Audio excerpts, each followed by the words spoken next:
नमस्ते, good morning. KP college की online class में आपका स्वागत है। मैं इतिहास अध्यापक नरेंद्र पाल सिंह आज मेवाड़ के इतिहास को लेकर आपके सामने उपस्थित हुआ हूँ।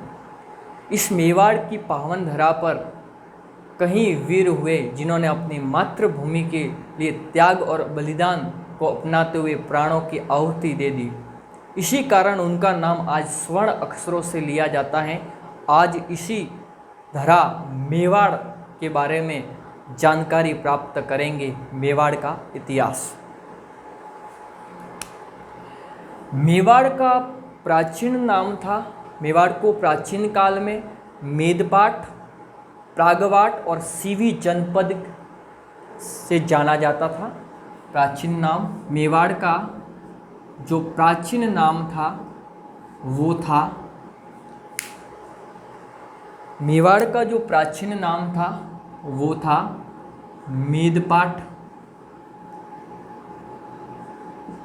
मेदपाट,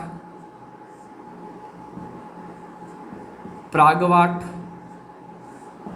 और तीसरा था सीवी जनपद। कौन सा जनपद था? सीवी जनपद। ये मेवाड़ की प्राचीन नाम थे।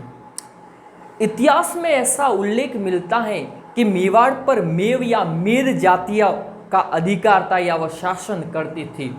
इस कारण इसका प्राचीन नाम मेदपाट पड़ा। इस मेवाड़ पर ऐसा इतिहास में उल्लेख मिलता है, इतिहास के अंतर्गत ऐसा उल्लेख मिलता है, इस मेवाड़ पर मेव जातियों का अधिकार होने के कारण, अधिकार या शासन होने के कारण अधिकार था, इसलिए उसको मेदपाट मेवाड़ को कहा जाता था प्राचीन काल के अंतर्गत।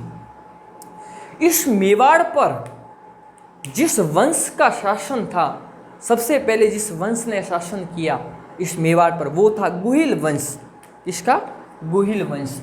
मेवाड़ पर जो शासन था वो किसका था? गुहिल वंश। इसी गुहिल वंश की जो स्थापना की थी या इसका संस्थापक था, आप उसको संस्थापक कह सकते हैं। तो इस गुहिल वंश का जो संस्थापक था वो था गुहिलादित्य, या उसे प्रेम से गुहिल भी कहते थे। क्या कहते थे? गुहिल भी उसको प्रेम से कहते थे। बड़े प्यार से गुहिल नाम से उसको संबोधित किया जाता था। इसी गुहिल ने या गुहिलादित्य ने 567 ईस्वी में गुहिल वंश की स्थापना की। किसकी? कौन से वंश की स्थापना की? मेवाड़ में गुहिल वंश की स्थापना मेवाड़ में इस गुहिलादित्य और गुहिल के द्वारा गुहिल वंश की स्थापना की। एग्जाम के अंतर्गत आता है कि गुहिल वंश के संस्थापक कौन थे? गुहिलादित्य या गुहिल भी बोल सकते हैं। और इसकी स्थापना 567 ईस्वी के अंतर्गत की गई थी।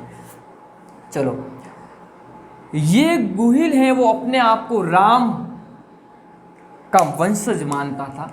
राम के 2 पुत्र थे। आपने सुना हो राम के कितने पुत्र थे? 2। एक पुत्र का नाम था लव और दूसरे पुत्र का नाम था कुछ।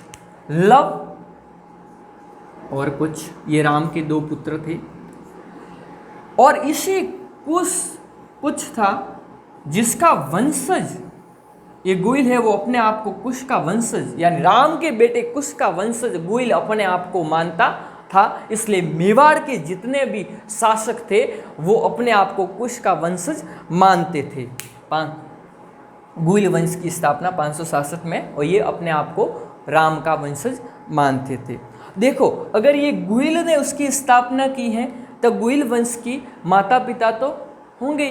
तो गुहिल वंश के जो माता पिता कौन थे? तो गुहिल वंश यानी गुहिल के, ये गुहिलादित्य यानी गुहिल वंश, सॉरी वंश मैंने गलत बोल दिया, या गुहिल वंश, गुहिल के जो माता पिता थे गुहिलादित्य के, उसके पिता का नाम था शीलादित्य। क्या नाम था? इसके पिता का नाम था, गुहिल के पिता का नाम था शीलादित्य, और उसकी पिता का नाम, और उसकी माता का जो नाम था वो था पुष्पावती। क्या नाम था? पुष्पावती। वती, और इसी दोनों से एक संतति उत्पन्न हुई जिसका नाम था गुहिलादित्य। यही गुहिल वंश की क्या करता है, स्थापना करता है। इसी गुहिल वंश की अगर अपन शाखा के बारे में देखा जाए तो गुहिल वंश की जो शाखा थी वो थी 100 शाखा थी। कितनी शाखा थी गुहिल वंश में? 100 शाखाएं थी। कितनी शाखा थी? प्रश्न परीक्षा में आए गुहिल वंश के अंतर्गत कितनी शाखाएं थी? वो थी 100 शाखा थी। और जिसमें सबसे प्रसिद्ध जिसकी शाखा थी, प्रसिद्ध शाखा थी, वो प्रसिद्ध शाखा थी मेवाड़ शाखा। गुहिल वंशों की कितनी शाखा थी? वो थी 100 शाखा थी। और इसमें सबसे जो प्रसिद्ध शाखा थी वो थी मेवाड़ शाखा, सबसे प्रसिद्ध शाखा थी। ये गुहिल अपने आप को सूर्यवंशीय हिंदू मानते थे। क्या मानते थे? ये गुहिल हैं, ये गुहिल वंश के जितने भी शासक हुए वो अपने आप को क्या मानते थे? सूर्यवंशी हिंदू अपने आप को मानते थे। क्या मानते थे? हिंदू। आपने मेवाड़ का जो राज चिन्ह देखा है वहाँ आपने लिखा हुआ हिंदुआ सूरज लिखा हुआ है। एक साइड में मेवाड़ के शासक खड़े, दूसरे में भील शासक मतलब साथ में खड़े, और नीचे एक बीच में हिंदुआ सूरज लिखा हुआ है, और नीचे कुछ लिखा हुआ है जिसमें लिखा हुआ है जो दृढ़ राखे धर्म की और तिहि राखे करताल। जो धर्म की रक्षा कर सकता है उसे ही करताल रखने का अधिकार है, इस मेवाड़ के अंतर्गत लिखा। गुहिल वंश की स्थापना गुहिलादित्य ने 567 ईस्वी में की थी। इस वंश में 100 शाखा है, जिसमें प्रसिद्ध शाखा है वो मेवाड़ की शाखा है। गुहिलादित्य के पिता का नाम शीलादित्य और माता का नाम पुष्पावती था, और इसी पुष्पावती से गुहिलादित्य नामक संतति, गुहिलादित्य का जन्म होता है। और यही गुहिल वंश की क्या करता है? स्थापना। और ये गुहिल वंश के जितने भी शासक हुए वो अपने आप को सूर्यवंशीय हिंदू मानते थे। चलो,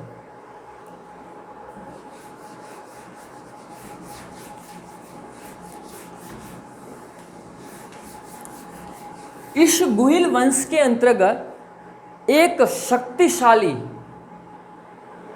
शक्तिशाली शासक हुआ। पहला शासक जो शक्तिशाली शासक हुआ वो था बप्पा रावल। क्या था? बप्पा रावल जो गुहिल वंश का सबसे शक्तिशाली शासक था, बप्पा रावल हुआ। जो गुहिल वंश के अंतर्गत जो पहला शासक था वो बप्पा रावल कौन था? ये महेंद्र द्वितीय का बेटा था। किसका था? ये गुहिल का बेटा नहीं था, ये था महेंद्र द्वितीय का बेटा था। किसका बेटा था? महेंद्र द्वितीय का बेटा था। गुहिल, ये बप्पा रावल हैं, वे हारित ऋषि के शिष्य थे। कौन से ऋषि के शिष्य थे बप्पा रावल? हारित ऋषि के क्या थे? वो शिष्य थे। वे हारित ऋषि की गाय चराने का काम किया करते थे। क्या काम करते थे बप्पा रावल? ये ऋषि, हारित ऋषि है, उनकी गायों को चराने का काम किया करते थे। क्या करते थे? गायों को चराने का। इस हारित ऋषि की गाय को चराने के कारण एक दिन हारित ऋषि उनसे बहुत प्रसन्न हो गए, खुश हो गए, और उन्हें एक आशीर्वाद दिया, या तो तू बहुत बड़ा विद्वान बनेगा या शासक बनेगा। देखो, हारित ऋषि ने उनको आशीर्वाद दिया। किसको आशीर्वाद हारित ऋषि ने दिया? किसको? बप्पा रावल को, कि या तो तू बहुत बड़ा विद्वान बनेगा। क्या बनेगा? विद्वान बनेगा, या बहुत बड़ा शासक बनेगा। क्या बनेगा? शासक बनेगा। कौन? बप्पा रावल। उस समय मेवाड़ पर शासन था वो था मौर्यों का था। किसका? उस समय जो मेवाड़ पर जो शासक था, जैसे यहाँ चित्तौड़गढ़ है, ये चित्तौड़गढ़ का जो किला बनाया वो मौर्यों ने बनाया था। और इस चित्तौड़गढ़ पर जिसका शासक था वो मौर्यों का शासन था, मौर्य वंश का शासन था। और मौर्य वंश का जो शासक था वो कौन था? मान मौर्य। कौन था? मान मौर्य, ये मौर्य वंश का शासक था मान मौर्य। एक दिन बप्पा रावल के माइंड में एक बात आती है कि मुझे हारित ऋषि ने एक आशीर्वाद दिया था, या तो तू विद्वान बनेगा या शासक बनेगा। एक दिन वो मान मौर्य के विरुद्ध एक अभियान चलाता है। यहाँ पर ये कौन, बप्पा रावल मान मौर्य के विरुद्ध क्या चलाता है, मान मौर्य के विरुद्ध।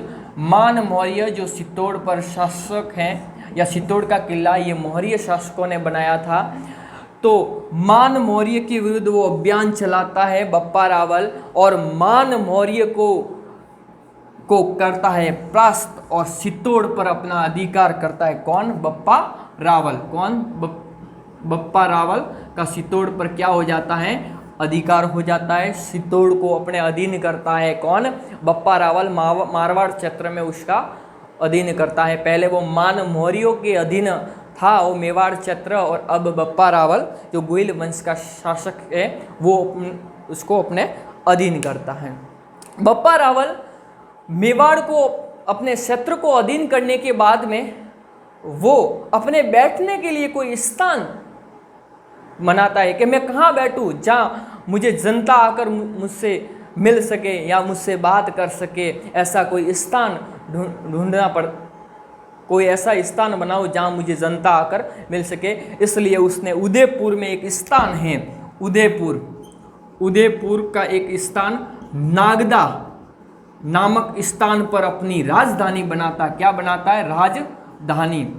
बप्पा रावल ने अपनी राजधानी उदयपुर में नागदा नामक स्थान को अपनी राजधानी बनाया था। वो वहाँ पर जनता की समस्या को सुना करता था।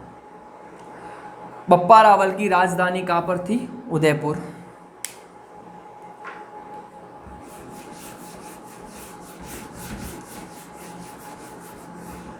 इसी बप्पा रावल के एक इष्ट देव थे जिसके उनके प्रति श्रद्धा थी। इष्ट देव, बप्पा रावल के इष्ट देव थे वो भगवान शिव शंकर थे। कौन थे, भगवान शिव, जिसको एक लिंग के नाम से जाना जाता था। एक लिंग